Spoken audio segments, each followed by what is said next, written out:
Muy buenos días a todas las personas acá presentes. Es un honor para mí darles la más cálida bienvenida a esta clase inaugural sobre desplazamientos ambientales y análisis de riesgos asociados, organizada por la Subcomisión de Gestión de Riesgo de Desastres del Consejo Nacional de Recursos. Cuando el cambio climático y los desastres naturales están desencadenando una serie de desafíos ambientales, es esencial que nos unamos para comprender y abordar estas. Hoy nos unimos para explorar los desplazamientos ambientales y examinar los riesgos inherentes a ellos. Este tema es de suma importancia en un momento en el que millones de personas en todo el mundo se ven obligadas a abandonar sus hogares debido a factores relacionados con esto. En este sentido, es fundamental comprender las causas y las consecuencias de estos desplazamientos para poder tomar medidas efectivas y mitigar el impacto en las comunidades.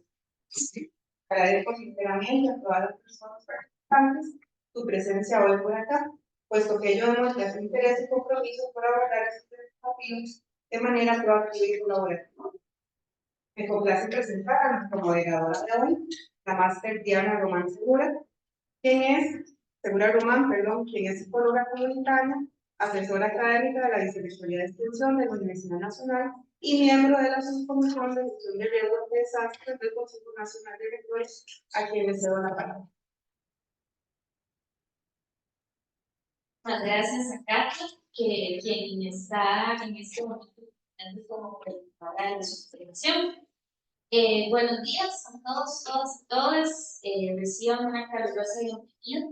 Bien decía Katia, parte de la subcomisión.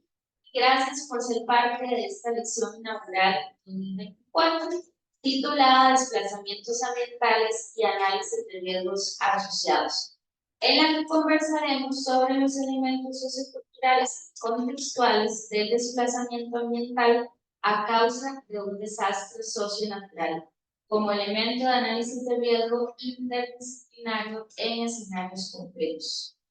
Antes de adentrarnos en el tema, quisiera hacer un paréntesis para agradecerle al programa de posgrado en Psicología de la Universidad de Costa Rica, quienes nos apoyaron con la articulación necesaria para que hoy podamos estar utilizando este espacio. Además, también agradecerle al TEC porque nos está facilitando también la posibilidad de poder grabar esta sesión. No estamos transmitiendo en vivo, pero posteriormente podremos compartir la grabación para que puedan también tener material. Ahora bien, les comento que en esta mañana estaremos compartiendo con dos profesionales de alto calibre con experiencia en temas de cambio climático, migraciones, derechos humanos, entre otros, por lo que me voy a permitir presentar. Tengo a mi izquierda a Efraín Guerrero Segura. Él es especialista en migración y derechos humanos con amplio conocimiento en implementación de proyectos de cooperación internacional. Cuenta con más de 12 años de experiencia en temas migratorios y derechos humanos, tanto a nivel regional y nacional en el sistema de Naciones Unidas, como en la administración pública y organizaciones no gubernamentales. Efraín es máster en Sociología con énfasis en estudios étnicos y raciales del King's College Dublín, abogado y licenciado en Derechos de la Universidad de Costa Rica. Y a mi derecha tengo a Larissa Soto Villalobos. Ella es antropóloga social, graduada de la Universidad de Costa Rica. Actualmente es consultora independiente en diversos proyectos transdisciplinarios. Sus líneas de investigación abarcan justicia climática, sistemas agroalimentarios, restauración agroecológica y conservación.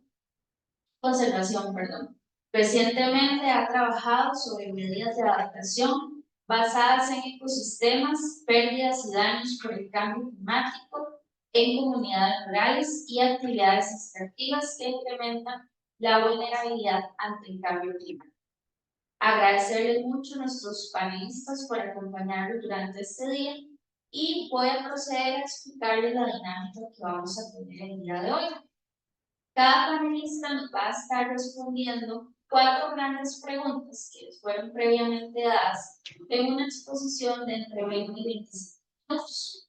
Agradecemos a cada uno y una de ustedes que puedan anotar y guardar sus preguntas para el final de ambas exposiciones.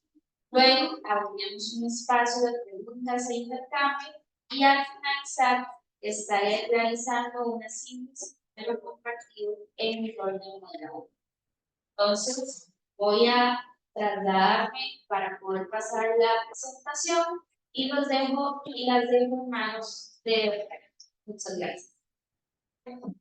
Muchísimas gracias a todas y a todos.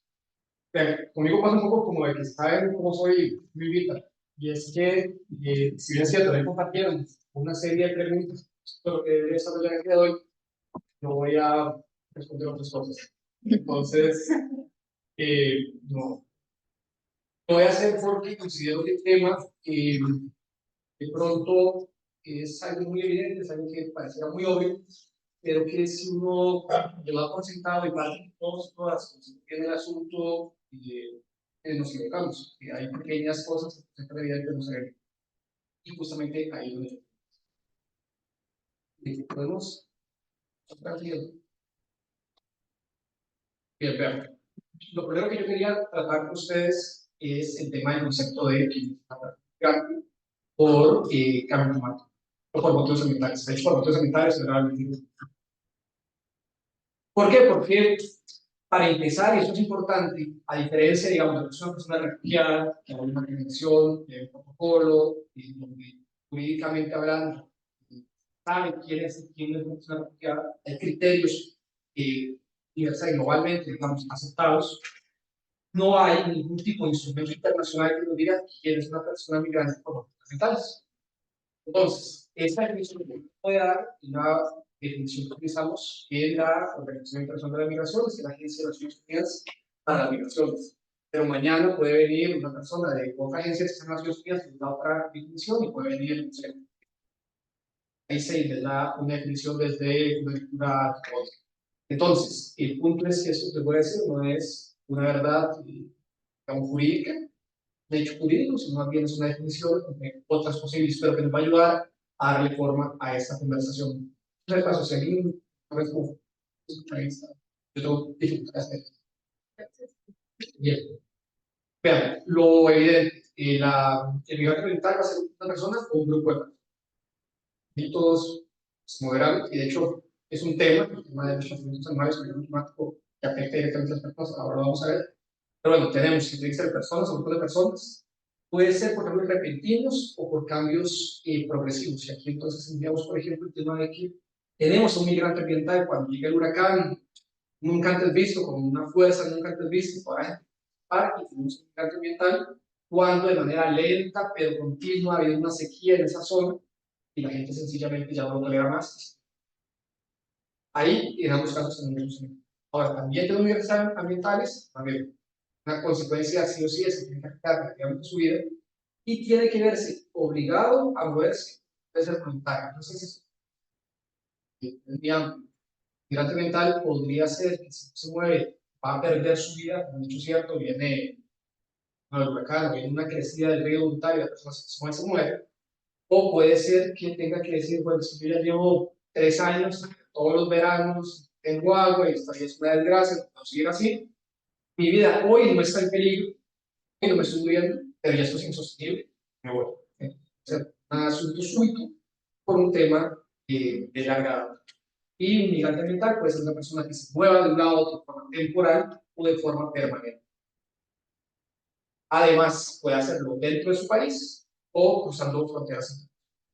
Esto las trae, porque si no hay figuras jurídicas, y eso va a hablar más adelante, no hay ningún tipo de figura jurídica que tenga protección específicamente a la persona que cruza una frontera internacional por motivos ambientales o de categoría. Esto no es un problema menor, porque entonces, aún está en riesgo. Digamos que usted vive en, no sé, Pal, y lo que le queda mejor por X motivos es cruzar la frontera en Nicaragua. Para salvar su vida, en realidad no hay ninguna figura jurídica del derecho nicaragüense o del derecho internacional que diga, ah, bueno, si usted se vino para acá porque vino la calle, en realidad no, esa persona no va a poder cruzar frontera de forma regular. Entonces, Hasta acá con lo que es la persona migrante ambiental. Ahora, hay una subdivisión que es importante, o al menos es importante para efectos, del trabajo que yo realizo, y es que dentro de grandes que son los migrantes ambientales, no es un subgrupo que son migrantes por cambio climático. ¿Por qué esto es importante? Porque cuando hablamos de migrantes ambientales, hablamos de todo el migrante que se mueve porque el ambiente lo puede afectar. Y esto incluye que Romacil envenenó el agua y entonces esa agua ya no se puede tomar, tengo que ir. El huracán de fuego, el Guate, hizo erupción y entonces la grabada y tenemos un gran ambiental. Y también lo tenemos cuando el río crece y se lleva a la casa. Todo este grupo de personas son migrantes ambientales. De migrantes o cambio climático son justamente aquellos que mueren específicamente por el cambio climático, tampoco es fácil de determinar.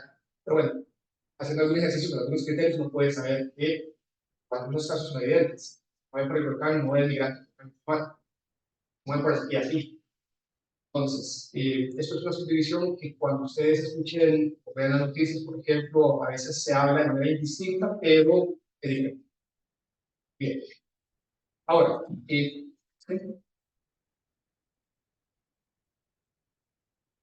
antes de meterme en el siguiente slide, voy a responder parcialmente la primera pregunta que las colegas me partieron para que yo desarrollara acá. Y justamente puedo saber no responderle. A mí se me preguntó, se me solicitó que compartiera diferentes datos de la cantidad de personas desplazadas. Y lo que les voy a decir más bien es por qué esta información es muy difícil de ver. Ustedes ponen en Google millones de personas desplazadas con cambio climático, pueden encontrar un montón de información. Dependiendo de la fuente, les va a decir que en 50 años van a haber 250 millones de desplazados. La fuente les va a decir que en 15 años van a haber 70 millones de desplazados. No estoy diciendo que los estudios que se realizan pues, sacan esas proyecciones mal, pero se les puede explicar por qué es muy complicado poder obtener información más o menos confiable sobre el desplazamiento. Vean, en la actualidad, al menos en nuestra región del mundo, en Centroamérica, México y en el Caribe, por así decirlo, en México, la mayor parte de los desplazamientos que se están dando se dan de forma, digamos que escondida por motivos laborales. Y cuando usted entrevista a una persona migrante como Estados Unidos, de sur a norte, es muy probable que vayan a encontrar una narrativa del tipo: yo me fui porque no tengo trabajo, no trabajo hace 3 años. Okay. Cuando empiezo a observar, empiezo a darse cuenta de cómo te va a hacer. Tengo que trabajar 3 años, trabajar en construcción y ya no me dan trabajo. ¿Y qué es una trabajar en construcción? En el Pacífico guatemalteco, en un corredor seco de Guatemala. Y entonces, ¿por qué no dan permisos de construcción ahí? Ya no hay agua para dar permisos de construcción. Bueno, no sé, trabajaba en construcción en Guadalajara, llamaban pajas de agua. ¿Por qué? Porque no hay agua, en la porquería de los pozos se sale el sol, no hay por dónde dar las pajas de agua, esa persona se quedó sin trabajo. Después de varios años de estar sin trabajo, meses de estar sin trabajo, decide que no puede más con la situación y se va hacia Estados Unidos, va hacia el Valle Central. Una vez que está en el Valle Central, cuando le preguntan por qué migró, la persona va a decir que es una respuesta cierta, que es real, se tiene trabajo, pero con muchísima frecuencia nos carga en esas respuestas tiene grandes. Exactamente igual tendríamos al agricultor, exactamente igual tendríamos a ahora, o sea, básicamente encontrar en un análisis incluso cruzado quién es un migrante por razones ambientales complicado porque siempre se da a la luz. Vamos a ver, por ejemplo, temas de salud. Una persona de pronto decide moverse de Caribe al Pacífico porque tiene problemas para acceso al agua o tiene problemas para acceso al agua. Pero además le da dengue cada 6 meses porque le da dengue cada 6 meses. Decide que se va a mover. Bueno, se movió, sí. Ya, cuando le pregunté, ¿se movió? Porque me pasaba enfermando, porque tengo agua y porque me da dengue cada rato. Me da dengue cada rato. Y el climático incrementa los vectores que causan enfermedades, entonces, donde antes no había dengue, ahora sí hay dengue, donde antes había dengue, ahora hay más dengue, entonces, una persona que tengo más, que no tiene acceso al agua, esa persona se mueve. Pero cuando se pregunta, ¿qué se movió? Va a decir, me moví porque mi salud estaba en ese estado de vivir. Entonces, no va a decir, Lo que quiero decir con todos esos ejemplos, a ver, y ejemplos podemos seguir inventándolos aquí. Entonces, cuando se hacen estudios a propósito del cambio climático y buscamos el número de personas desplazadas por cambio climático, difícilmente vamos a encontrar el número real, porque las personas no tienen que tener obligadas un análisis ambiental de por qué motivo es que ella vivía es insostenible acá. Realmente la vida es insostenible por muchos factores, y entre esos, entonces, de acuerdo a la pregunta de les comparte información, datos, cuántas personas migrantes hay por cambio climático, lo que yo les puedo decir es que pueden googlear y van a encontrar, pero lo importante es que cuando vean los datos, que vean y a futuro exactamente igual, entonces hay que hacer un análisis crítico de esos datos. Por ahí pasa el tema de que en este caso específico, la información que digo es muy difícil porque la narrativa de las personas difícilmente demuestra el motivo, la raíz de este desplazamiento. Más los desplazamientos no son causados por una única razón, sino son causados de forma multifactorial. Y ahora vamos a hablar de eso. Bien. Ok. Ahora, uno de los principales motivos, pues una lectura que se puede hacer que la gente se mueve por el cambio climático y tantas personas desplazadas es por la afectación. Acá les comparto los que se ven violentados, pero en realidad, cuando uno ya empieza a analizarlo, nombre el derecho que quiera y se va a encontrar ahí. Educación. La educación se ve afectada por dos motivos principalmente. Uno es porque ni en Costa Rica ni en nuestra región tenemos zonas verdes. Cuando viene un huracán o cuando viene una crecida del río o cualquier otra desgracia, generalmente la escuela del pueblo, no la escuela del pueblo afectado, sino la escuela del pueblo a la par del pueblo afectado, es la que se utiliza como o el colegio o el gimnasio del colegio del pueblo que está para el afectado. Entonces, lo que ustedes es que el afectado, evidentemente, no puede dar clases, porque es el pueblo que tiene impacto. El pueblo que está a la par no puede dar clases porque es el pueblo donde tienen que meter a toda la gente que desplazar por ese impacto. Por ahí se ve afectada la educación, además de que evidentemente va la vocación de allá, la educación parece que no tiene nada que ver con el cambio climático, pero sí tiene que ver con el climático. Ahí hay un impacto directo a este derecho. La salud, lo que les decía antes, en términos generales, los factores que tienen que ver con enfermedades incrementan, puede ser Zika, dengue, chikungunya, etc. Todo esto se incrementa y entonces las personas tienen que moverse al ver afectado el derecho a su salud. Trabajo es el más evidente, vamos a ampliarlo en los casos particulares de algunas poblaciones particulares, pero el trabajo, a ver, los medios de vida tienen una relación directa con el cambio climático. Medios de vida como puede ser la agricultura, la pesca, la construcción, a falta de agua, a exceso de agua, pues los trabajos pierden. Entonces, y bueno, no podría detallar mucho, se pierde por desertificación, por salinización del agua, por temperatura del agua, y otros peces que por otro lado, etc. Entonces, bueno, el trabajo se ve impactado, si es el trabajo, igual eso va a generar educación y como con salud, desplazamiento de las personas hasta posible. La propiedad privada, hay dos escenarios posibles, se declaran zonas inhabitables, tanto la persona que tenía su casita ahí ya no la puede tener, ya llegó la CNE y dijo, esto se va a caer en media hora, se tiene que esto y todo, se va a caer en tu casa. Y el otro escenario, que es un más dramático, el más dramático, es que hay sitios en donde hay nivel del mar se está dando, hay zonas donde antes la persona tenía propiedad privada y la propiedad privada literalmente desaparece porque el río o el mar se cambió. Hay combinaciones de eso interesantes. Por ejemplo, hay ríos que cambian su cauce, lo cambian de manera muy grande. Entonces, se han dado, no conozco casos en Costa Rica, conozco casos en Honduras, el río cambia el cauce, era una división. Entonces, una parte del río pasa por izquierda, se va por izquierda, la otra parte del río se va por la derecha y quedan terrenos que eran terrenos de privada en medio de ríos, una isla. Las islas no se pueden comerciar, entonces una persona que terreno ahí, pues terreno era terreno, sí. A un costado del río se convierte en una isla dentro de un río, por ejemplo. El otro caso no sucede tanto en Costa Rica, porque, bueno, más o menos, zonas grises. Bueno, en zonas costeras, el incremento no para, sí, justamente metros de la piel, y la persona en algún momento, una vez que no tiene nada que reclamar porque donde había tierra ahora hay agua. Va ahí, no es como un tema que se pueda pelear en tribunales. Sencillamente, el mar está donde había la tierra y por lo tanto no hay nada que pelear. Y otro escenario posible con el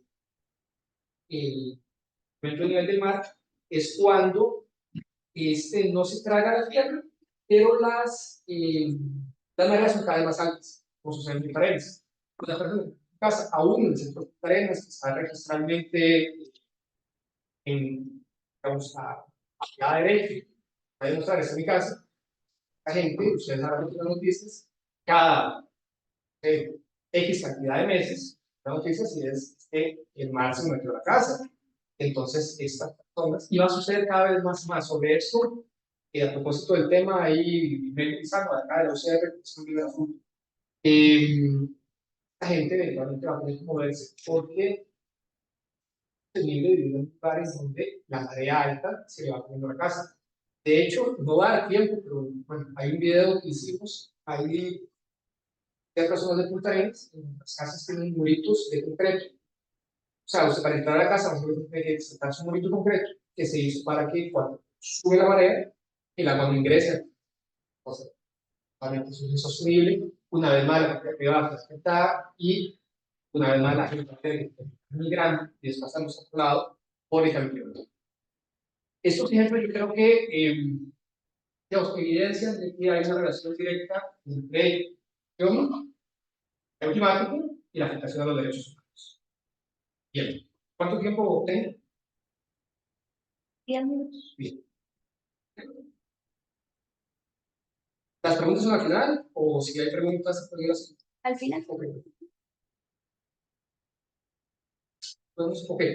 Nada más para que se hagan una idea a propósito de números.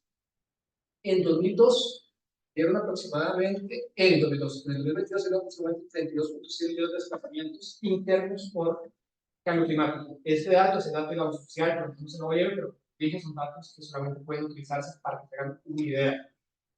Esto no tiene, no hay manera de llegar al dato puro de. Siguiente,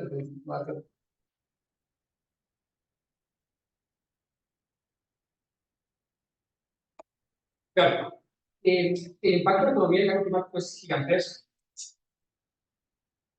Por lo evidente, las personas pierden su trabajo. Ahora, ¿cuál es la relación con esto y la migración? Con esto es que en las partes del mundo que se ven principalmente afectadas por el cambio climático son aquellas partes del mundo en donde existe mayor pobreza. El sur del planeta, tales son las más afectadas. Son zonas en donde la pesca y la agricultura son claves para nuestras economías y es ahí donde existe mayor pobreza. Esto es particularmente complejo con la migración, porque la gente, entonces, en el mundo, tiene que irse a, bueno, a ver, se crea una mayor brecha entre el norte, el sur, el centro. La gente migra hacia el norte en busca de mejores condiciones y eso viene a ser un factor que impulsa aún más la migración sur-norte. O sea, ya tenemos un montón de razones por las cuales la gente migra sur-norte. Ahora, el cambio climático, prácticamente el centro y el sur del mundo, hace que la gente vaya aún cada vez más hacia el norte del mundo. Y esto en parte viene a nutrir los flujos migratorios masivos que ustedes ven todos los días. Acá lo que más suena, pero bueno, aquí lo que más se escucha es la migración de personas venezolanas, haitianas y ecuatorianas rumbo hacia Estados Unidos. Bueno, buena parte de los flujos migratorios masivos que ustedes ven, Texas, eso es todo más por aquí, más por Costa Rica, Nicaragua, Honduras, El Salvador, hacia el norte. Y buena parte de la gente que va a Nicaragua, Honduras, El Salvador, México, etc., entre otros motivos, se desplaza también una consecuencia directa o indirecta de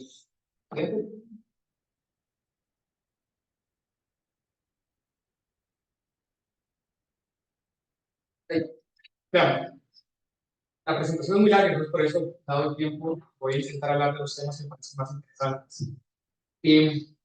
Hay un tema que pareciera también muy obvio, que y ayer era el tema de los agricultores y pescadores. Las personas que tienen que ver generalmente desplazadas por el cambio climático porque impacta directamente la capacidad de producción para que se tiene.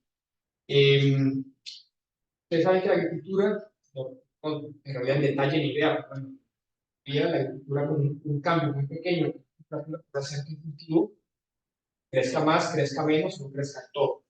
Un grado puede hacer que de pronto papas, de desgracia, un grado más, un grado para más o menos, hace que el café no florezca, no tiene que florecer, no madura, no tiene que madurar, y entonces puede una cosecha terrible. Eso impacta las cosas.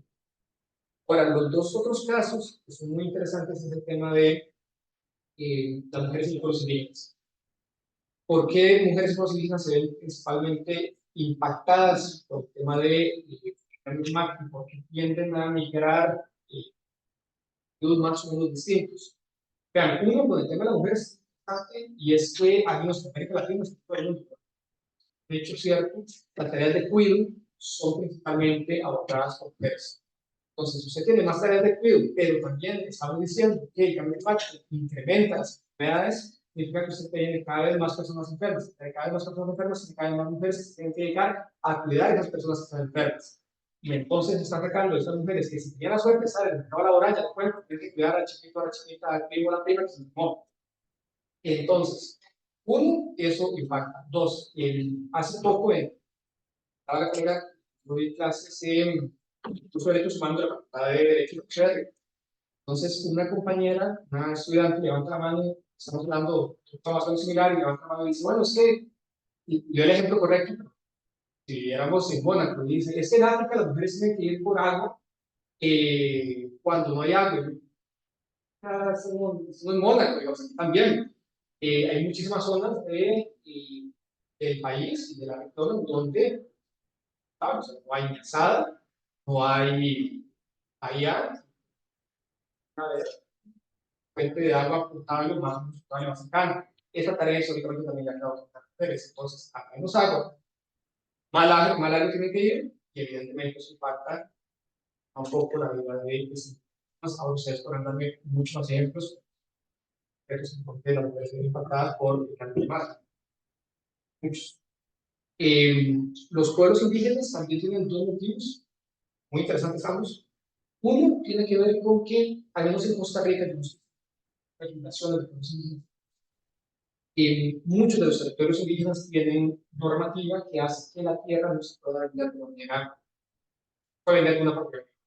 Entonces, acabamos de decir de que hay gente que frente a un reto dado puede, en el mejor, digamos, si son más o menos privilegiados, podrían decir, voy a vender mi terreno, lo vendo, lo voy a otro lado. Pero pueblos indígenas en Costa Rica no pueden llegar a ese terreno porque vienen. De hecho, buena parte de todos los conflictos que tenemos con pueblos indígenas va por ahí. No estoy diciendo que eso sea bueno o malo, no, lo que estoy diciendo es que si una persona vive en un territorio indígena, en este momento dice, quiero vender un terreno, también nosotros sí. Tengo agua, eso es un tema. Y el otro tema es el tema cultural. Una cosa es decirle a alguien que ha vivido toda su vida en Tibás, Pedro y Los Atillos, es muy de nuevo, es uno de los impactos más o menos mi vida, y exactamente lo mismo, si pueden Tibás de San Pedro, a una persona que de pronto él y su comunidad, ella y su comunidad tienen una relación directa con el territorio que vive. Que las muchas dentro de ellos, en particular los diputados, también están ahí. Incluso, no solamente el tema de la fuente de agua, no es poco común que las comunidades indígenas a lo largo de la el tema de agua, así que quedarse sin agua evidentemente no es una cosa menor, pero para sobrevivir, y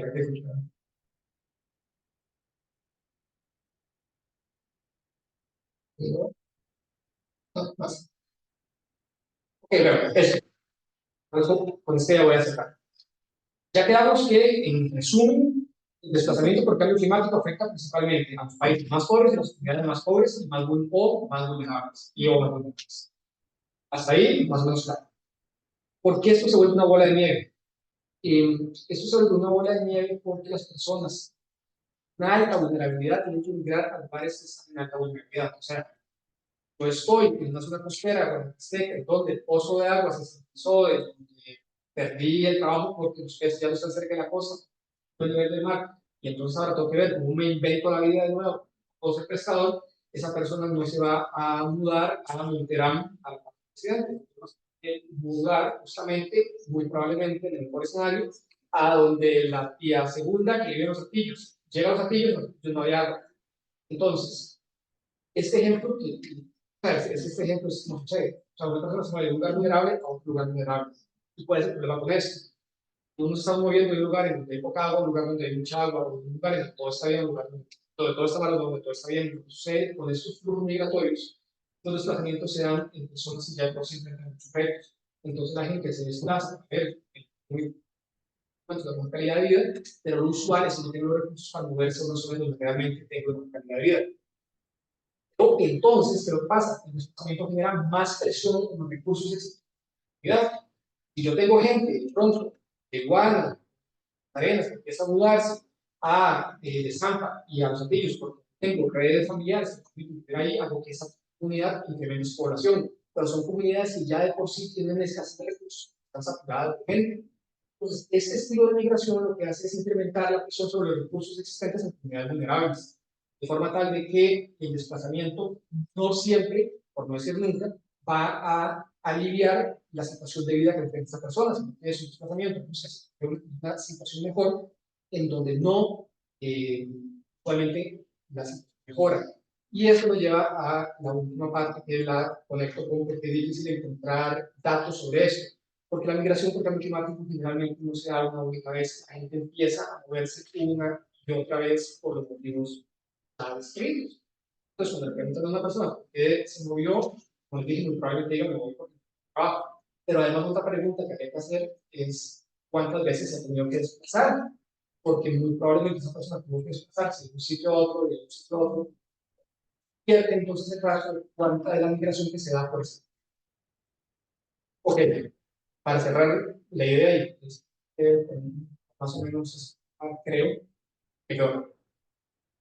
Gracias.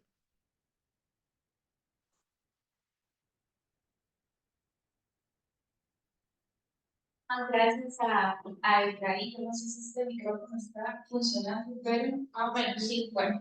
Muchísimas gracias a Efraín por su presentación. Les recuerdo que pueden ir anotando, ¿verdad?, sus preguntas para que al final podamos compartir con el expositor sus dudas, comentarios y inquietudes de la información que nos están compartiendo. Entonces, voy a cederle la palabra a Larisa y nada más me hace un chancecito para hacer cambio de presentación, pero entonces lo dejo en manos de Larisa. Hola, buenos días.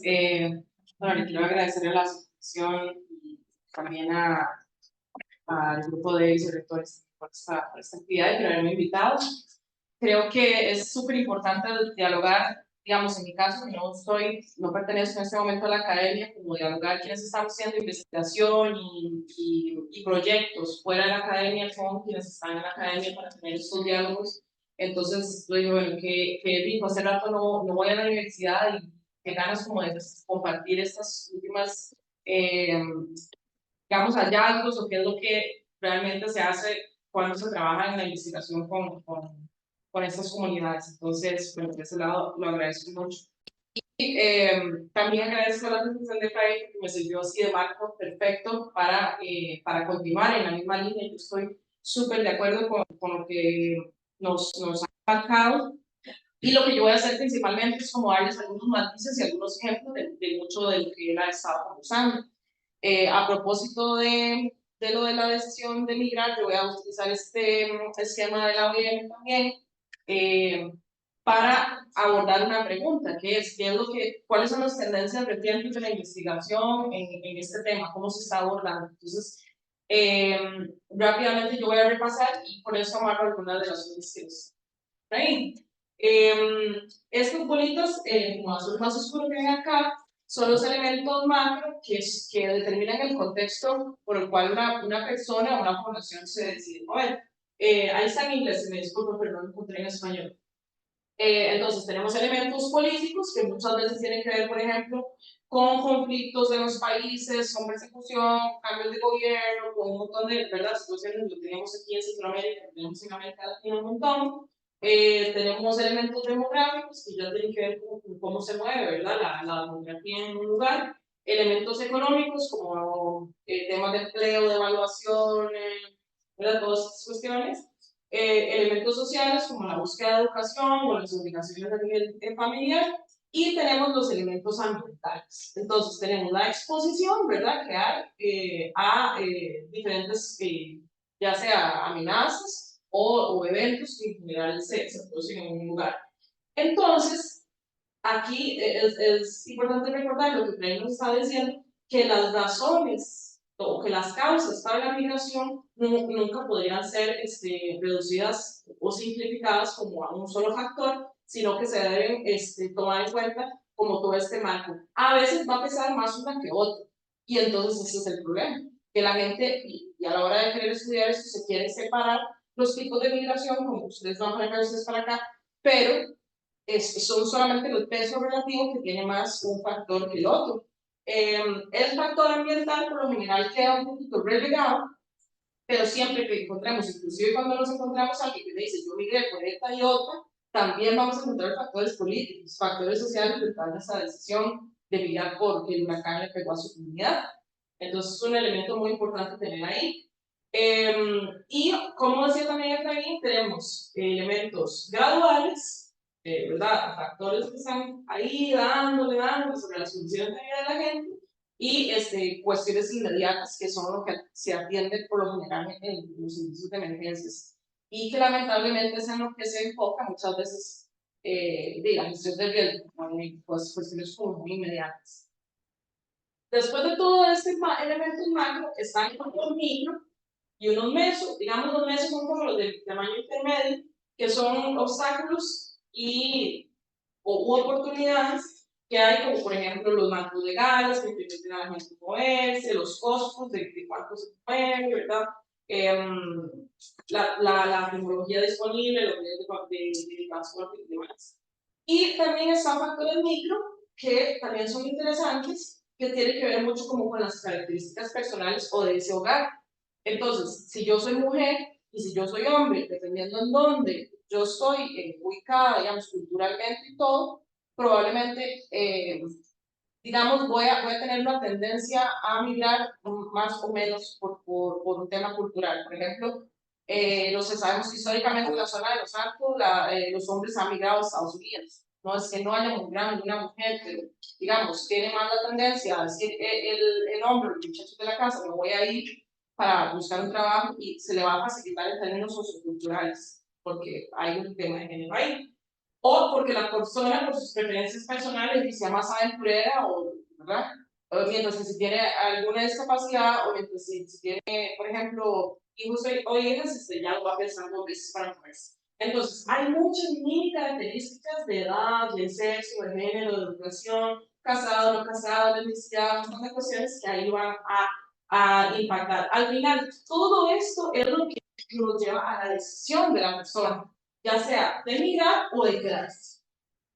¿Qué pasa? Que también hay personas que llegan, y por eso yo hablo más de movilidad ambiental o movilidad climática, más que desplazamiento, porque el desplazamiento solo es una de las dinámicas. Muchas veces las cuestiones que están sucediendo en una comunidad llevan a las personas más bien a la inmovilidad, más bien a las personas están atrapadas porque no pueden migrar, y eso también es un problema, ¿verdad?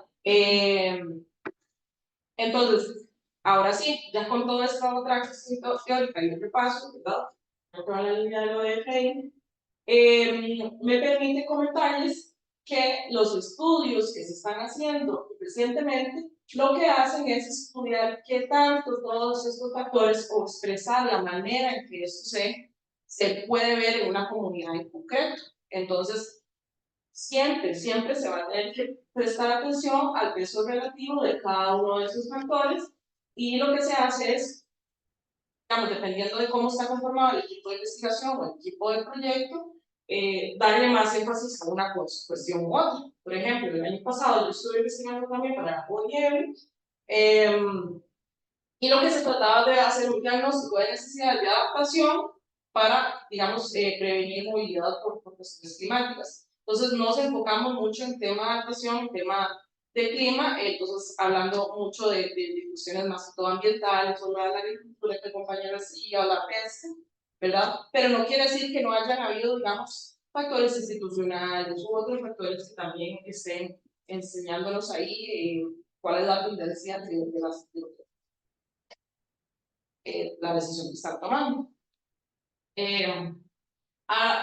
Entonces, para hacer un énfasis ya más en la parte climática, ese sí está en español, y al final yo lo quería poner para, como decía el compañero, no asumir que todos estamos en la misma página, sino como hacer el repaso.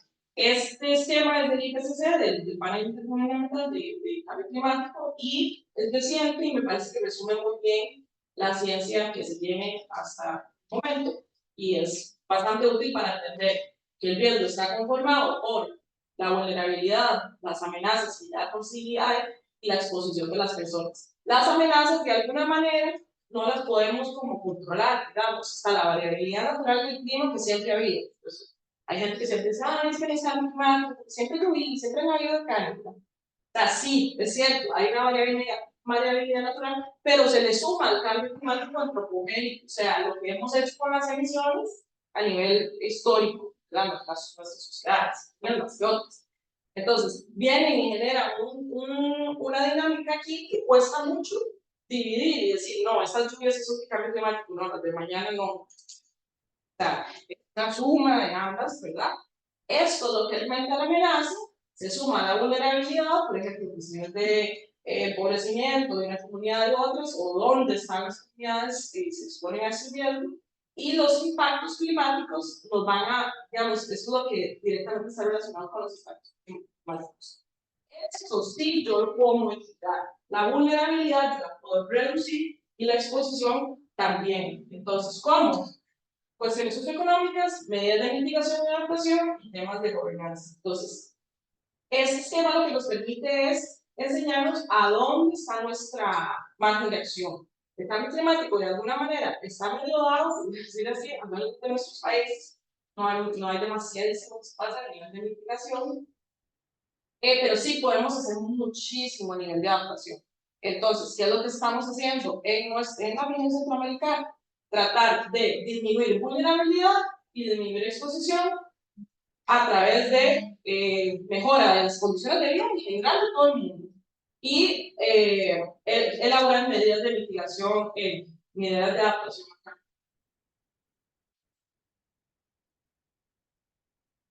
Les voy a dar otro ejemplo de algo que se está haciendo ya más a nivel macro.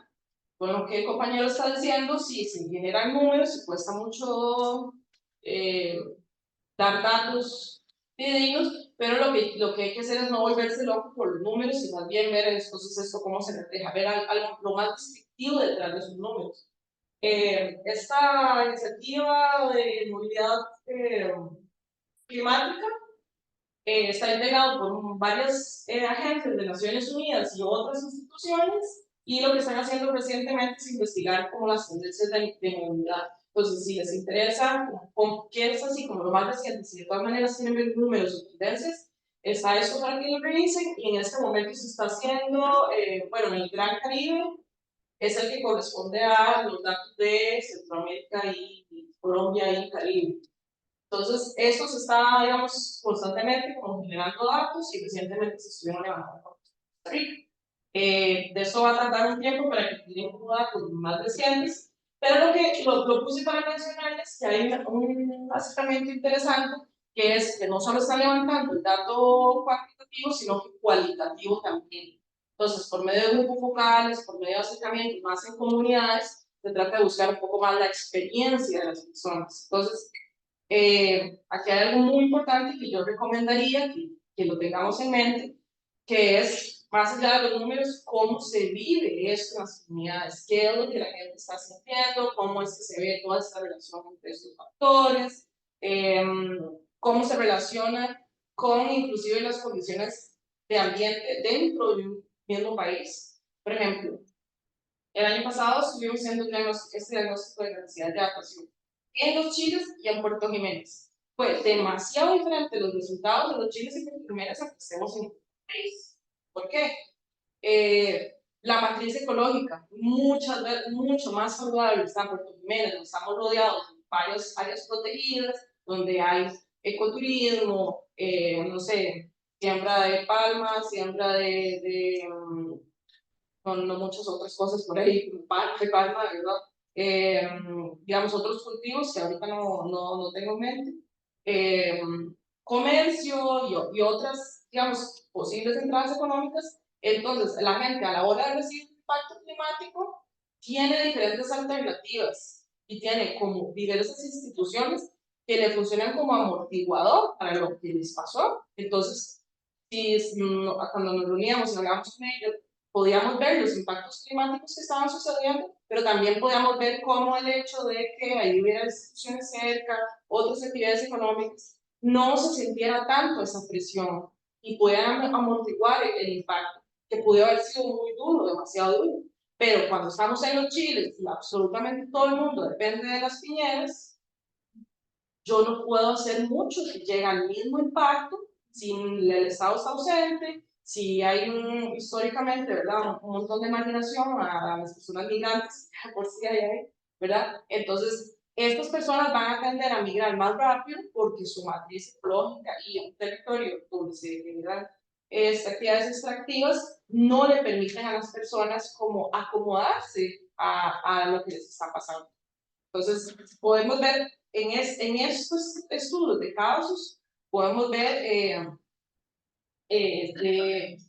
lo mucho que hay por hacer, por decir así, de lo mucho que se puede trabajar en las medidas de adaptación, que lamentablemente no son individuales, necesitamos de los estados para que se hagan presentes ahí y, por ejemplo, no parece, pero habría que disminuir la cantidad de hectáreas de piña y diversificar un poco las actividades económicas en los chiles para ver que los chiles va a poder soportar las proyecciones de temperatura que se tienen de que van a haber en los próximos 10, 30 y 50 años. ¿Verdad?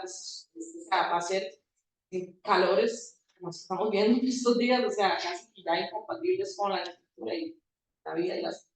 Entonces, muchas veces lo que quiero decir es que es un análisis contextual, podemos pasar, lo que nos permite visualizar eso. Si alguien tiene interés de ver cómo se ve un tipo de esta investigación, cómo se hizo, cuáles son los resultados y más, están esos informes que también son para la OIM, que son los diagnósticos de necesidades. Como en dos áreas de Costa Rica pueden ser demasiado diferentes, en Puerto Jiménez y en Chile. Otra cosa que yo podría recomendar es tener apertura a las diferentes respuestas, porque usted puede llegar a una comunidad, estar buscando, ver cómo la migración aquí, ¿verdad? Y puede ser que a la gente le diga algo distinto, y puede ser que los resultados sean distintos. Por ejemplo, en Puerto Jiménez la gente decía, ah, no, yo aquí no me voy. O sea, yo no me pienso ir de aquí, y si me va mal con la pesca, hago otra cosa, porque puede, digamos, otra cosa. Entonces la gente ahí va a permanecer probablemente con mayor arraigo porque hay otras expectativas. Mientras que en los chiles había mucha más tendencia a las personas, especialmente las personas jóvenes, a irse para otras cabeceras de cantón o irse para San José.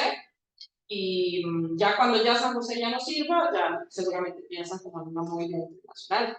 Pero eso, si yo ando buscando la movilidad internacional aquí de Pico, entonces estamos buscando que la gente me responda de tal manera para comprobar que son migrantes climáticos, yo me perdí de un montón de datos interesantes y un montón de líneas de trabajo importantes que pueden haber, como la reducción de la vulnerabilidad. Independientemente si hay o no la evidencia de cambio climático en un lugar, en el país, cabe muchísimo todavía mejorar en condiciones de vida, de empleo, de agua, de salud. Entonces, la reducción a la vulnerabilidad en general va a beneficiar en cualquier comunidad. Entonces ahí yo no perdería tiempo en buscar causalidad de cambio climático ni nada, de por sí ya sabemos que vamos para condiciones más difíciles todos. Pues. Bueno, no es eso nada más como para ilustrar esto, ¿verdad? Que cómo se hace, ¿verdad? Muchas veces, ya para buscar este detalle más contextual, lo que se hace son mucho pues, trabajo de campo, en donde uno se reúne con los diferentes actores. Dependiendo de la zona, también esas metodologías se pueden modificar. Por ejemplo, en Puerto Jiménez, lo que hicimos fue reunirnos por sectores, digamos, sector agua, agropecuario, turismo, bueno, agropecuario y pesca, y hacer las diferentes consultas con esos sectores, como para saber a ese sector cómo le está afectando el cambio climático, qué necesidades de adaptación tiene. Mientras que en los chiles lo que era más sencillo era hacerlo por comunidades, digamos, ok, en ese sector, cuáles son las características de ese sector, buscar en los distritos cuáles son los en los que hay más vulnerabilidad y tratar de analizar ahí como es. Pero igual mucho con diálogo, mucho no llegando a preguntar a la gente, como, ¿a qué cambio climático? Sí, no. O sea, no, mucho es, ok, ¿a qué se dedican ustedes? ¿Cuáles son las principales problemáticas? Y ahí empezar a desmenuzar mucho qué es lo que hay ahí.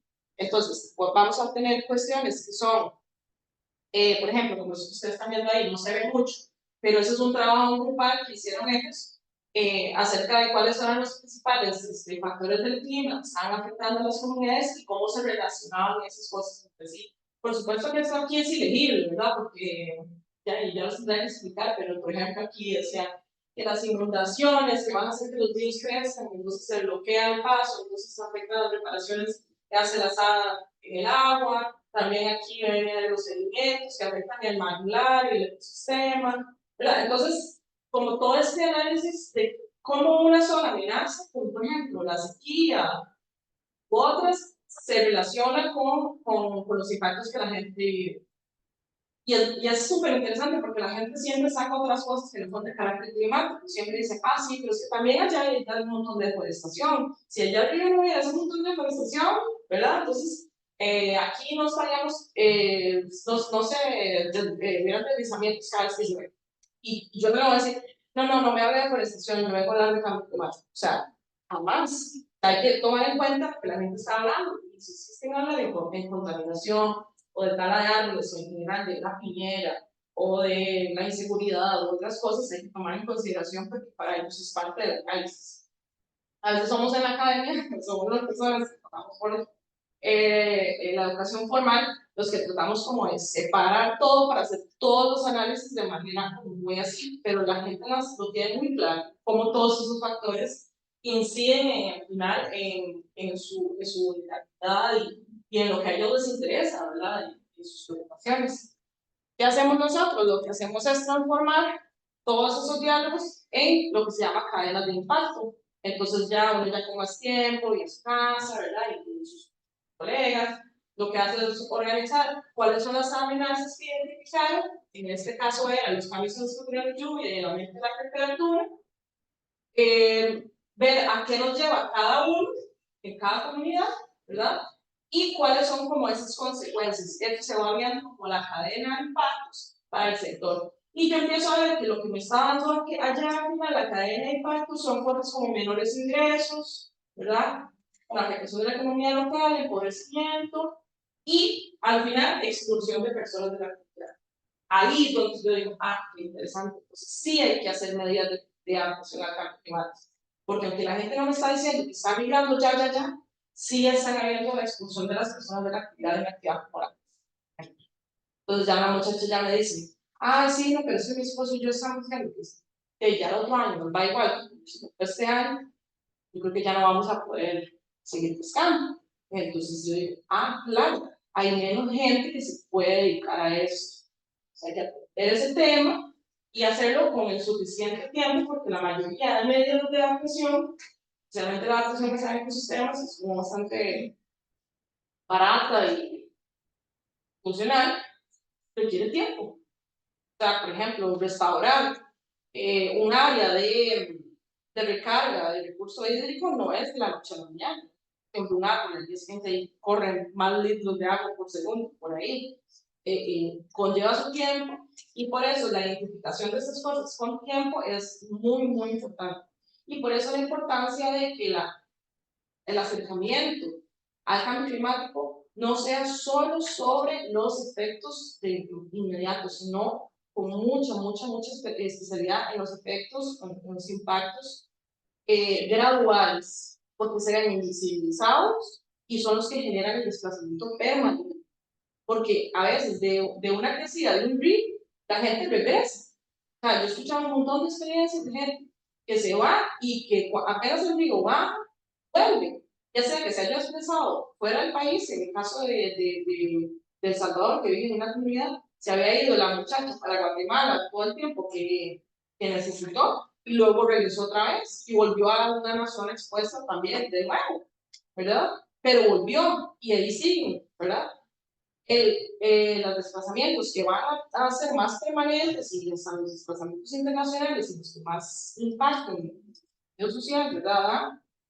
Son los que se causaron por estos efectos que fueron de muy larga data, muy invisibles, que nadie les puso atención y que lamentablemente las instituciones del Estado están abordando como no con la debida, no como les voy a decir, no con la debida rapidez o con la debida precisión. Y ya con estos últimos 5 minutos, yo bueno, les quería poner un ejemplo, que es demasiado importante estudiar cuáles son las pérdidas y daños por el cambio climático. No solo pensar en cambio climático, a ver, como ojo con el tema de que tenemos de los imaginarios, ¿verdad? Sobre el cambio climático, muchas veces hablamos de manejo de residuos. O sea, yo no hay nada en este país que la gente me hable de residuos sólidos cuando yo me hablo de cambio. O sea, me quiero morir porque ¿qué es lo que pasa? Que es importante, tiene que ver, por supuesto, es demasiado importante el tema de contaminación y residuos, pero digamos, por más que yo lleve bolsas reutilizables a las compras, o sea, si ahí está viendo desertificación, yo cuando haya sequía me voy, con el que usó bolsas y con el que no usó bolsas, ¿verdad?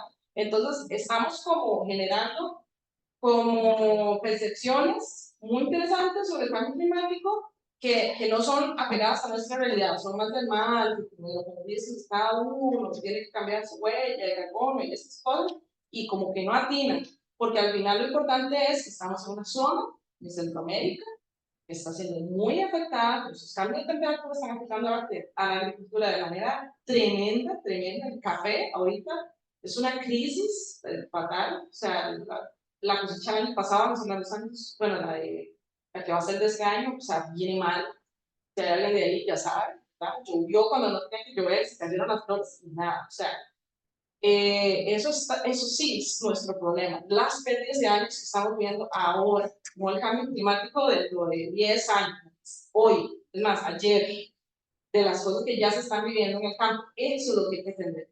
Entonces, muchas veces lo que tenemos que hacer es, desde la parte investigativa, es documentar y probar estos pérdidas y daños en nuestra región. Por ejemplo, este estudio es en El Salvador, Guatemala y Honduras.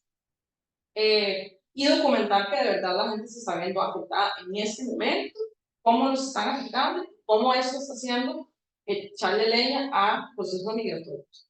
Por ejemplo, este daño ambiental, que además de desempleo informalidad, violencia e inseguridad, hay pérdidas y daños recurrentes cada rato, no es como cada vez que cada rato, bajos rendimientos e ingresos, inseguridad alimentaria, infraestructura que está ya así deteriorada, que no se arregle porque 1000 años se encuentra ahí, ¿verdad? Y el daño ambiental que se va como progresivamente llevando. Agravante, persecución a personas que están involucradas en la defensa del territorio y los derechos humanos. Para en la, digamos, inversión pública muy baja, ¿verdad? Infraestructura, inversión, salud. Las empresas extractivas presionando los territorios, la discriminación o la vulnerabilidad y la ausencia de la asistencia estatal de un montón de emergencias. ¿Me va a llevar a la migración? La gente no, o sea, son factores agravantes que se están sumando a todo lo que estamos hablando. Acá en este reporte viene un poco cómo se está viendo eso. Entonces, lo que quiero decir es que parece abrumador, pero lo que yo quería no era más bien como abrumar, sino más bien decir, hay que tomar muchos factores y todas las diferentes carreras, todos los diferentes enfoques son necesarios para tener. No solamente una cuestión de riesgo, de emergencia, si a mí me gusta o no, es que el cambio climático afecta todos los derechos humanos, todas las áreas de nuestra vida y todo lo que vayamos a hacer como países, como personas de aquí a los 50 años. Entonces es necesario de todos los aspectos, desde el aspecto psicosocial, el aspecto ambiental, de ahí la importancia de generar siempre procesos de atención o proyectos diferentes o de investigación que sean interdisciplinarios y todos puedan realmente visibilizar y reflejar cómo lo ambiental, lo social, lo político, ¿verdad? Están ahí interactuando para generar digamos, una dinámica muy, muy compleja, pero que sí podemos atender por medio de disminuir la vulnerabilidad de las comunidades y trabajar en adaptación de la manera más rápida. Bueno, las investigaciones lo pueden encontrar ahí, pero si alguien quiere ahora bastante se puede acercar y por supuesto.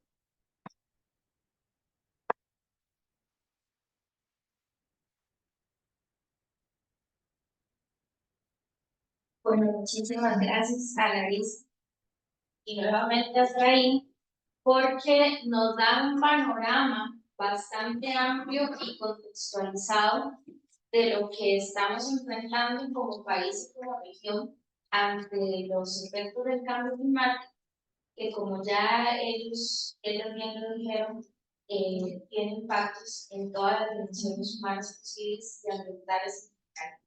Entonces, llegó el momento de preguntas y comentarios. Voy a pedirle a quien quiera consultar, comentar alguna cuestión que pueda levantar la mano para poder llevar el micrófono,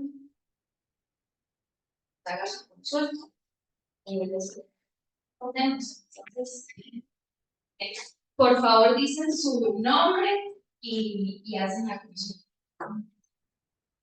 Bueno, mi nombre es Martínez y les quería. ¿Creen que entre más lejos este lugar es más difícil de gubernamental? Y la otra es cuáles son las más involucradas en ese tema. Bien, sí. Bien, gracias. No sé si hay alguna más para rectificar. Que haya chance a un compañero acá. Laura, misma. Buenos días, mi nombre es Cristian Chavarría y les quería preguntar sobre si en la academia hay alguna tendencia, cuál ya los efectos que tiene la conformación de un narcoestado sobre el tema de los grandes ambientales. ¿Qué impacto hay y sobre cuáles áreas puede utilizar, digámoslo así, una mayor relación? Muy bien, vamos con estas dos consultas y ahorita hacemos otras dos.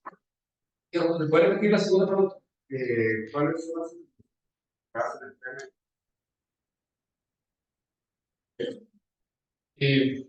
Bueno, la primera parte de su pregunta, en realidad, luego yo de esa ciencia, esa relación. Se desarrollo humano que va en espiral, más cercano a donde esté la gama, tanto son, va yendo, menos capacidad de respuesta, son menores. Entonces, digamos que ha sido constantemente estudiado y todo para los climáticos, en términos generales, más lejos usted esté de la gama, más lejos va a estar qué tipo de acceso activo a derechos, etc. En cuanto a cuáles son las principales instituciones que tienen que ver con esto, usted, creo que digamos, a respuesta a nivel ambiental, en el sentido de que, como digamos, el cambio climático impacta los derechos de las personas, impacta la educación, impacta medios de transporte, vía de transporte, aquí en MOP tiene que tener el tierra, el lateral, el Ministerio de Salud, casi que se de forma interinstitucional. Y en cuanto al tema de Estado y la relación que existe o el pacto que puede tener el narco o cualquier tipo de grupo al margen de la legislación, el cambio climático, de hecho, va en escala.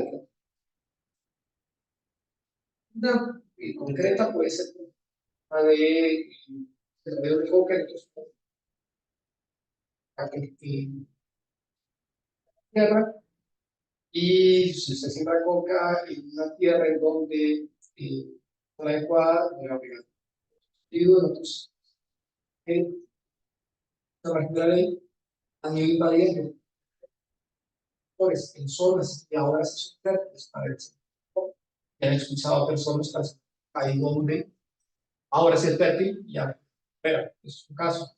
Y otro ejemplo que se ha dado en la región, el caso de Centroamérica, por ejemplo, son, y hay dos escenarios que hay que atender agua. Hay conflictos serios en cuanto a temas de las fuentes de agua menos privadas y las comunidades iracundas, y también se ha dado conflictos entre estados. Un escenario en donde el potencial en Centroamérica, el río Lempa por 4 Honduras, El Salvador, es frontera de los dos países y es la principal fuente de agua, pero pasa antes por parte de Honduras. Esa agua se ve contaminada por Honduras, digamos, por ellos. Esto, digamos, que ha generado discusiones de carácter diplomático. Ya, de agua, más bien de generación ambiental. Y cosas cuando estaba también. Y de agua, y está siendo importado por otros países para generar no tiene que ver con el narco, pues tiene que ver con conflictos que se forman en el marco de la guerra. Es verdad. Bueno, en las preguntas de Diego, la primera no le había entendido muy bien, que si el más riesgo y más difícil la atención. Ah, sí. Fíjate que yo he notado una cosa muy curiosa. En los lugares en donde está más apartado del GAM, como que la gente de las instituciones hace de verdad de todo y de tripa chorizo y todo el mundo hace de todo porque están solo, o sea, poquitas personas ahí, ¿verdad? Entonces, este espacio que es el CCCI de las municipalidades, es bien interesante y ahí más bien yo no diría cuáles instituciones están más o menos involucradas, sino depende del lugar, digamos, como que ahí vas por ejemplo, los chiles y justamente ahí en el CSCI están súper al tanto del tema migratorio y están todas las, digamos, el CSCI es un espacio en la municipalidad donde hay uno del MAG, uno del Ministerio de Salud, uno de, ¿verdad? O sea, un espacio interinstitucional. Y ahí trabajan diferentes temas y abordan digamos, como los desafíos de ese cantón. Entonces, a mí me llama la atención que depende de donde uno va, ese CCDI es más fuerte y está haciendo cosas, y me parece a mí que se tiene inclusive mejor trabajo institucional en zonas rurales, porque están súper poquitos ahí tratando de hacer lo que pueden, ¿verdad? Entonces, a mí, digamos, personalmente me llama la atención. Creo que incluso esas dos preguntas están pegadas, ¿verdad?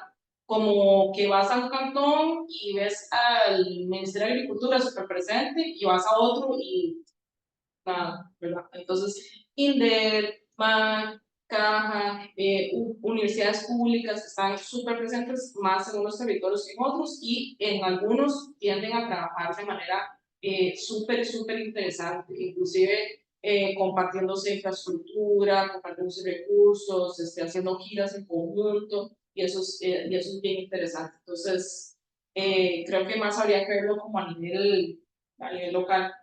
Y sobre el otro, vieras que sí, o sea, cero que yo no tengo idea de cómo va avanzando eso, sé que lo están estudiando mucho desde antropología, como el tema de, a nivel centroamericano, digamos, incrementó la violencia. No sé si ya te están metiendo como con algo tan reciente como lo que estamos viendo aquí, pero sí es cierto que estos conflictos que están habiendo, lo que hacen es exacerbar la exposición a la que están las personas defensoras del ambiente, como agravar la persecución y las condiciones de las personas que trabajan en zonas rurales defendiendo, digamos, áreas protegidas. Eso es muy problemático porque las áreas protegidas son este amortiguamiento al desastre, ¿verdad? Y a los impactos climáticos. Entonces, no sé, otra vez me viene el caso de Dota. No voy a decir que ahí es digamos, narcotráfico ni nada, pero sí, digamos, no sé, algún grado de crimen organizado o es algo ahí que no está bajo el control, están cada vez como deforestando zonas más altas por el tema de que el café se está complicando, ¿verdad? Entonces como que están llegando a zonas en donde deberían ser áreas de protección para el narcotráfico. Entonces está como muy revuelto y hay que analizarlo en casos particulares. Y también de la investigación de la Ruta del Clima del año pasado, creo que es en Lindavista, que es aquí, ¿verdad? Entonces, ¿verdad? Pues, sí, ¿verdad? Sí. Bueno, ahí el acceso al agua y el crimen organizado, alguien que tiene que entrar también. Ahí yo sé que hay problemas. Porque el acceso al agua es limitado, los efectos del cambio climático son muy grandes y la ausencia del Estado está haciendo que el acceso al agua se esté, digamos, viendo limitado o determinado por la acción del crimen organizado.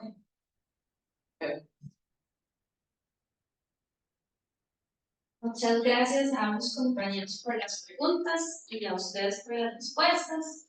No sé si hay alguna pregunta o comentario más.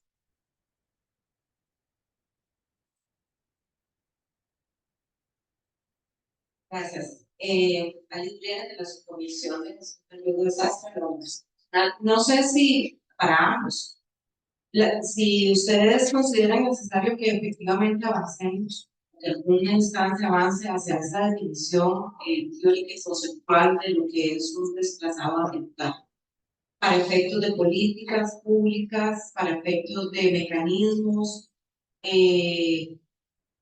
ya hasta para efectos de medición de pérdidas y daños, esa primera, y eso, ¿verdad? O sea, eso, digamos que estamos más metidos en teoría, método, concepto de la gestión del riesgo, ¿verdad? Si seguimos esas separaciones, ¿cómo nos puede ayudar o no? Pero más que a nosotros, ¿cómo puede ayudar o no a las poblaciones afectadas para acceder a mucho, para mitigar sus condiciones?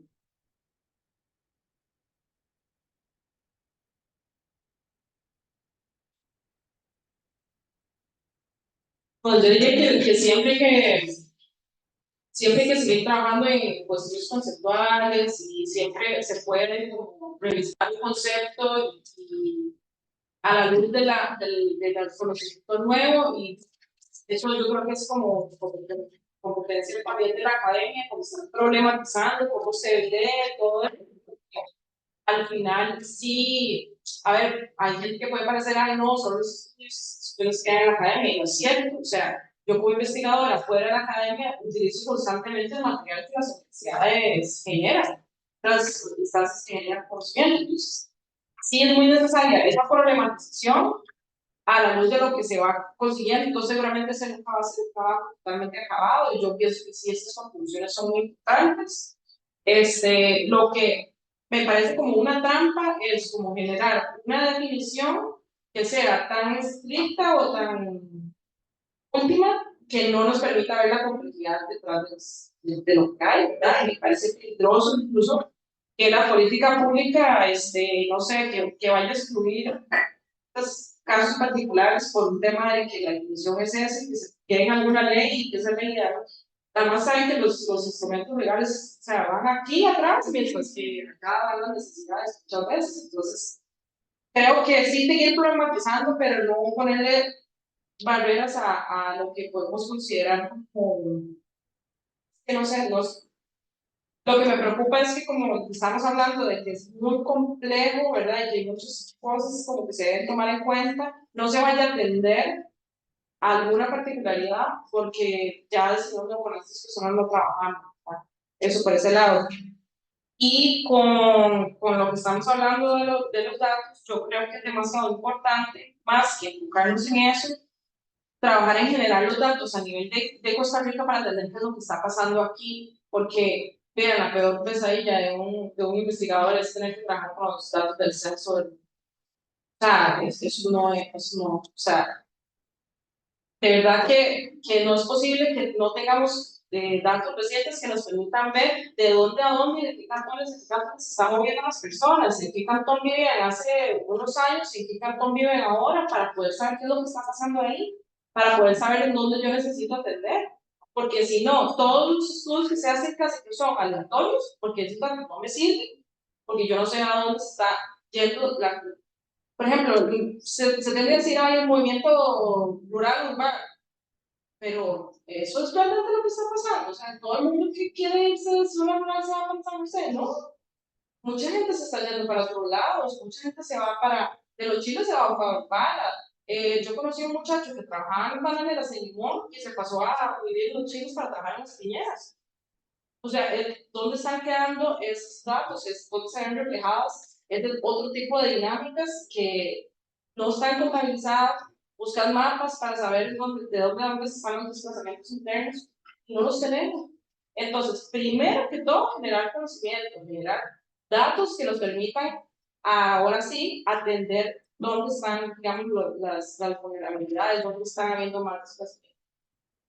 OIM hace un gran trabajo en generar datos de quiénes salen dentro de los países, y eso está muy bien y es demasiado importante, pero nosotros no sabemos cuánta gente se está yendo para Guanacaste a trabajar en construcción, nosotros no sabemos cuánta gente se está viniendo para San José a estudiar de las zonas rurales porque es su familiar, que trabaja en el campo ya, no sé, no puede darlo. O sea, eso sí es muy, muy importante, generar datos actualizados y pensables y lo más que se pueda, digamos, como a la luz de estas nuevas dinámicas que tenemos. En cuanto al tema de generar una definición, estamos hablando de asuntos estrictamente migratorios. Y sí es necesario y es muy importante, porque la administración pública en general, la administración de migración de cualquier país de la región, le puede brindar protección internacional solamente a aquellos personas. A ver, solamente en aquellos casos en los cuales la ley especifica que se puede hacer. Entonces, si una ley migratoria no habla de personas migrantes, la administración pública, ni aquí, ni en otro país de la región, le puede brindar protección a esa persona. Bajo la lógica de que no, no existe, porque la ley existe. Pero jurídica, no existe la ley, jurisdicción. Entonces, específicamente para asuntos migratorios y de protección internacional, sí sería importante que exista una categoría migratoria específica que proteja a las personas desplazadas por el cambio climático o personas que se muevan por desastres naturales. Porque en caso contrario, no se le podría brindar una categoría migratoria que la academia, pues, es distinto, pero jurídicamente hablando, sí se requiere y no existe en este momento. Nada más les cuento, hay una iniciativa regional que intenta regular el tema del desplazamiento del cambio climático a nivel legislativo. Es un proyecto de ley que la región que Caribe, pues han impulsado los presidentes y presidentas de los parlamentos, pero bueno, eso está incipiente y no hay forma en este momento al menos de que una persona se desplace a otro país y diga necesito quedarme aquí por degradación ambiental o cambio climático, y tampoco no hay ninguna legislación que tenga tal concepto. Ese es el problema. Bueno, vamos con la última pregunta. Comentario. Buenos días. Nos comenta Paula de la Escuela de Tecnologías en Salud del Departamento de Salud. Tiene son sobre los vínculos entre los desplazamientos por conflictos, motivos ambientales o por desastres. Se debe trabajar por mejorar los abordajes multidisciplinarios, con una mejor integración de los datos sobre el clima y la población mejoraría mejormente este sentido.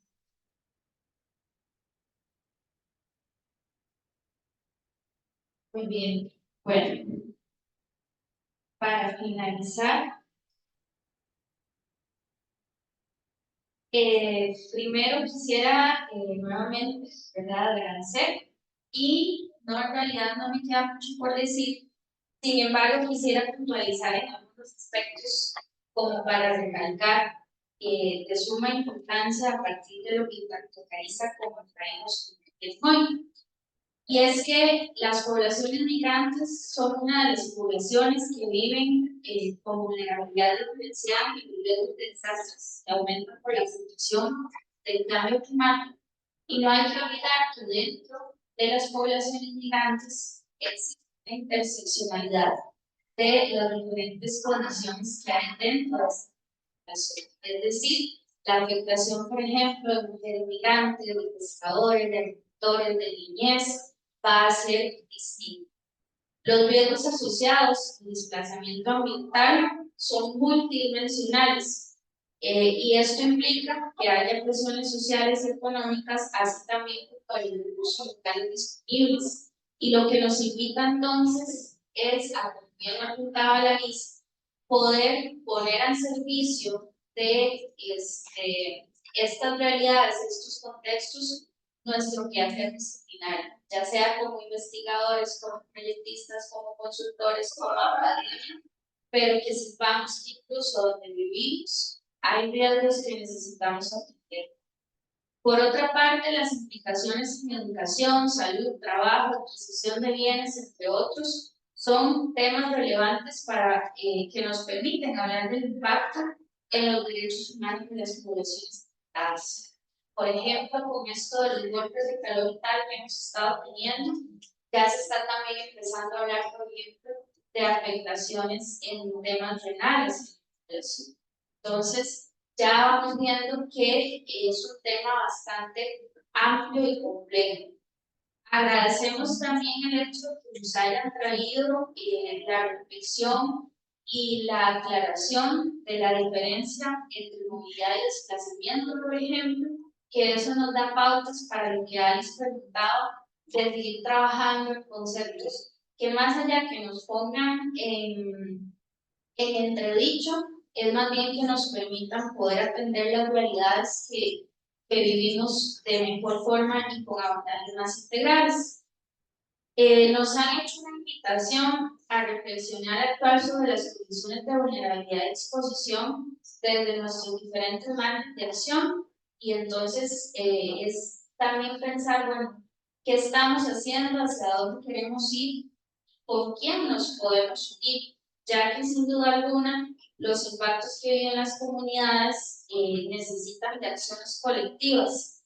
Y mucho de lo que hoy hemos visto acá también se convierten en oportunidades de acción, si así lo queremos ver.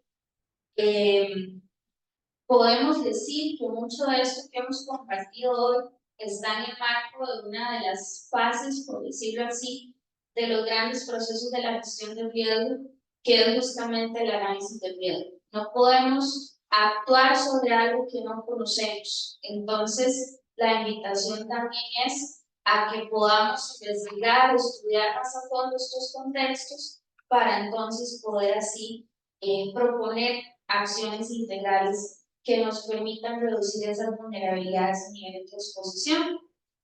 Para terminar, nuevamente agradecerles su participación estando aquí, a Efraín y a Larisa por regalarnos de su tiempo, que sabemos que es muy valioso, y finalmente invitarles a cada uno y una de ustedes a que estén atentos y atentas a las futuras convocatorias de parte de la Subcomisión de Gestión de Riesgo del CONARE, incluyendo lo que va a ser en el próximo mes de octubre el 6º Congreso Nacional de Gestión de Riesgo y Adaptación al Cambio Climático.